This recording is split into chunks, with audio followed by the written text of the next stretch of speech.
So on this channel, I've primarily talked about finding the best ETFs for maximizing dividend income. But the one thing we haven't discussed is how you as an individual can generate income for yourself. And this brings me to the wheel strategy. Now, this is not a day trading, scalping, or a swing trading video. I want to focus on a more passive route, one that is especially beneficial for retirees. And there are many income strategies, like the very common covered call strategy, which for those who don't know involves selling call options against stock that you already own. And the key here is that you already own the stock. Now, what if you don't own the stock, or the stock you currently own is too expensive and you don't really feel like buying more shares now because some kind of correction is probable? This is where the wheel strategy comes in. The wheel strategy is an options trading strategy used by investors who have a goal of generating income and acquiring an underlying asset at a reduced cost. The strategy is often used by investors who are bullish on a stock or an ETF and are willing to buy it at a predetermined price if the option they sold is exercised. So in order to use this strategy, you must want to not only generate income, but also want to own the stock at a predetermined price that you decide. These are the two most important factors to remember. You must want to own the stock. I've been a very big fan of this strategy, and I've been using it regularly to maintain market exposure and to consistently generate income on a weekly, bi-weekly, or monthly basis. So how does this work? Okay, we're going to go over a hypothetical example and run it through different scenarios. And of course, most importantly, go over the risks associated with the strategy so that you have a thorough understanding. I'll also go over some important tips and tricks to use, but most likely I will be making a second video because there's just a lot to fit in. So to begin, here's a basic overview of how the wheel strategy works. First, you sell cash secured puts. So an investor will choose a stock or an ETF and sell put option contracts. So here's where a variety of very important details come in, such as the strike price, the expiration date, liquidity, and volatility. For every put option that you sell, you must have enough funds to be assigned 100 shares of stock. So if a stock sits at $400 and you decide to sell a put option at a strike price of $350, you must have at least $35,000 in your account. This is where a very important trick comes in, which is finding assets that are trading at a relatively cheaper stock price. So my rule of thumb is targeting stocks that are between $50 to $300. This way you can use the strategy without putting up a substantial amount of capital. But you can use this on any stock price. It strictly depends on the size of your account. This is also why stock splits are a fantastic thing for investors who use the wheel strategy. So how do you find these cheaper stocks? I mean, there's just so many to choose from and you cannot possibly search them one by one. What I like to do is use finviz.com, which allows me to sift through the stocks and set a variety of different filters, including stock price. And there are some other very important filters that you can use, but I'll go through them one by one as we move along. Next is the strike price. This is the price at which you're willing to buy the asset if assigned, and this is probably the most important aspect of the strategy. Now, I'm going to go over assignment in just a second. The strike price has a major impact on the amount of premium income you collect. Here's an example on Apple. You can clearly see that the further out of the money you go, the lower the premium is. It's very important to note that when you're dealing with put options, it is the opposite of call options. So when I say out of the money, it is below the current price of the stock. Now, I do want to remind you guys that the platform that I use throughout this video for research and analysis, comparison charts, fund details, market updates, and finding a strong investment is Seeking Alpha, and I highly suggest to use this platform. And currently, you can get $50 off their premium plan by using the link in the description down below. Now, back to the video. The third is the expiration date. So when you sell an option contract, you have the freedom to choose the expiration date. It could either be a short time frame like 1 week or 2 weeks, or it could be a much longer time frame like a month to 6 months. The shorter the time frame, the less premium income you will collect. Very important to remember. Going back to the Apple example, you can see that as I increase the expiration date, the premium income for a put option contract with a strike price that is at the money increases. Also, remember that the effects of time decay are a lot more pronounced for shorter term contracts. All option contracts suffer from time decay, which depletes the value of the contract as you get closer and closer to the expiration date. And the closer you get, the faster the rate of decline. And you can see that right here under theta, which is the option Greek used to represent time decay. You can see that as the expiration time increases, the effects of theta decrease. So that is the basics surrounding the first portion of the strategy, which leads us into the second half. First, when choosing a stock for this strategy, you must consider liquidity and volatility. Stocks with optimal liquidity ensure that you can execute your trades efficiently without experiencing significant price movements or slippage. Stocks with larger market caps will tend to have more activity across all their related financial instruments, including options, translating to a higher volume, making it easier for you to sell puts and receive a fair premium. Now, factors like volume and open interest are important because they tie into liquidity. However, those are more geared towards active day traders. But if you're curious on how to use it, I will be more than happy to make a video on it, so let me know in the comments down below. This leads us into another set of filters to add along with stock price, and that is market cap. Now, volatility is also a very important factor to consider because it affects the amount of premium that you collect. Option premiums and volatility have a positive correlation. So if a stock is subject to higher volatility, then the premium income that you receive will be substantially more. But at the same time, you will be subject to higher levels of risk. For example, if you want to trade the wheel strategy on Tesla versus Coca-Cola, well, the income from selling a put option that is 5% out of the money is going to be vastly different from one another. And volatility is another filter that you can add to sift out favorable stocks for this strategy. Now, there's also a very important added benefit of using large cap stocks, and that is reputation. This isn't a filter, but rather something that investors need to analyze on their own. So in general, you want to find stocks that exhibit an overall historical positive and consistent trend. And you want to avoid speculative stocks that have a very irregular chart pattern with very high exponential peaks and extremely low bottoms that are like 50% apart. This is also where using ETFs is very beneficial because they are typically not subject to a lot of volatility, like dividend ETFs. So small cap and medium cap stocks and ETFs tend to have these types of patterns, but reputable companies that have a track record of positive and regular chart patterns over a long period of time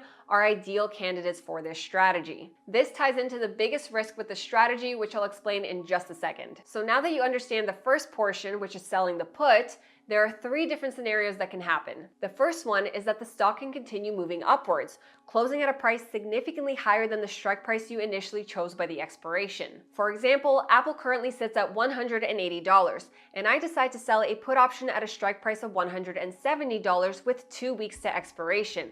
I collect, let's say, $100 in premium, and by the end of 2 weeks, Apple sits at $190. In this scenario, you can simply hold the option until expiration, where it will expire worthless because it is out of the money. Or in other words, you get to keep all of the premium income that you've collected. Now, maybe you want to close the position before expiration, or do what's called rolling the option and not collect the full premium, maybe try a different trade.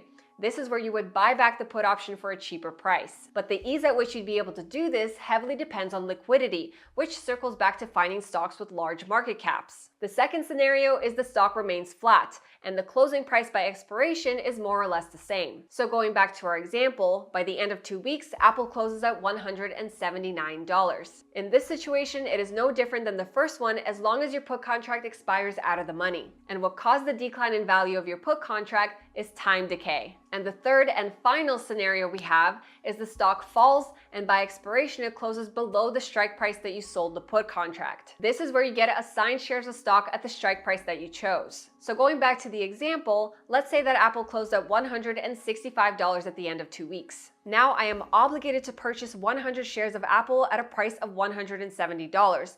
And therefore by Monday, I will have 100 shares of Apple in my portfolio. And I say Monday because all options expire on Friday, so by Monday I will be assigned. And this is great because I wanted to buy Apple at $170 per share as opposed to $180 per share. And at the same time, I've collected a $100 premium doing so. Now, one of 2 things can happen here. Either you're happy with the assignment of shares and you simply want to hold on to the Apple shares, which you are more than welcome to do so. But if you decide to move on with the wheel strategy, this is where you would use a covered call. So now you will sell a call option at the same strike price that you sold the put option. That is key. So now what's happened here is that you're going to collect another set of premium in addition to what you've already collected from selling the put option. After you sell the call option, the same 3 scenarios take place, but the outcomes are flipped. In scenario 1, the stock price can jump back to $180 or any price that is above $170 by expiration, but now the call options will expire in the money. And as a result, by expiration, you will be obligated to sell 100 shares of stock at $170 for each call option that you sold. So you've suffered no losses in terms of share price, and you've collected two sets of premium income, one from the put option that you sold and the other from the call option that you sold. But what's very interesting to keep in mind is that the call option is much closer to the money than the initial put option. When you sold the put option, in this example, it was more than 5.5% out of the money, but the call option is only 3% out of the money, which means that you're collecting a substantially higher amount of premium income when you get to this part of the strategy. Now, for the call option, you can choose a strike price that is further out of the money, but it should never go below the strike price that you chose in the beginning. Meaning you wouldn't sell a put option at $170 and then sell a call option at $168. You do not go below $170, otherwise you lose money. So now all you have is more money and no more shares, which is awesome. In the second scenario, Apple's price stays flat and remains below your $170 call option strike price by expiration. In this scenario, the call option will expire out of the money, so above the closing price of the stock. Now you're basically doing a covered call strategy where you're collecting the premium income, but you're still holding on to the 100 shares of stock that you've been assigned. And you can simply just continue selling calls at that same strike price and continue collecting premium income until the stock rallies back up, closing above $170. In the third scenario, the stock continues to drop, which brings us to the biggest risk with this strategy. Essentially, if a stock continues to drop lower, the premium income that you'll receive from selling those call options is going to keep falling and falling because now it is further and further out of the money. So there's two things you can do. One is to keep selling those call options, but after a certain point, it's best to simply sit back and just let it be until the stock price retraces back up a little, which is where you can sell the call options once again and collect a significant premium. And it's up to you to decide when the premium income is substantial enough. It could be in line with your monthly or annual goals. This is where we circle back to finding stocks with a long-term reputation, because you want to minimize the risk of this happening. So if you have a stock that has overall very strong momentum, is reputable, has strong financials, earnings and earnings forecasts, and a large market cap, then you're protecting yourself from a falling knife. Very important. But there's also another thing you can do, and that is to use what's called rolling down. Just like someone would buy a stock of their choosing when it goes on sale in order to dollar cost average, you can do the same thing with the wheel strategy. Going back to our example again, let's say that Apple closes all the way down at $150 in 2 weeks.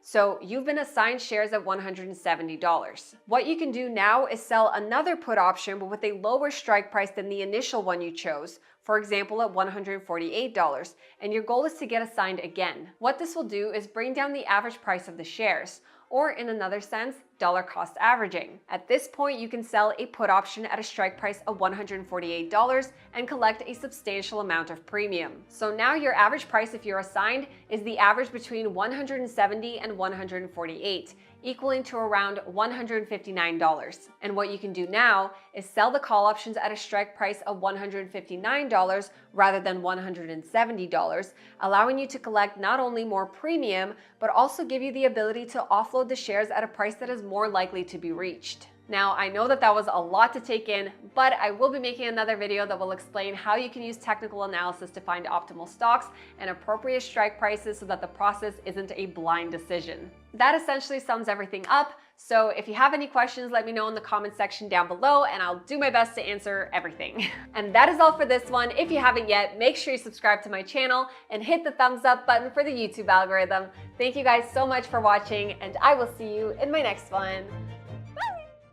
This video is for educational and entertainment purposes only and is not financial, investment, tax, or legal advice. Discussions of ETFs, investing strategies, market updates, or specific funds are general, not tailored to your financial situation, and should not be relied upon for decision-making. Investing involves significant risks, including total loss of principal, and past performance does not guarantee future results. I am not a registered financial advisor. My content reflects personal research and publicly available information.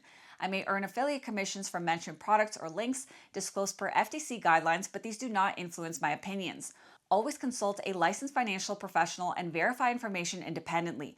By watching this, you agree I am not liable for any losses or consequences from your actions. International viewers should consult local regulations.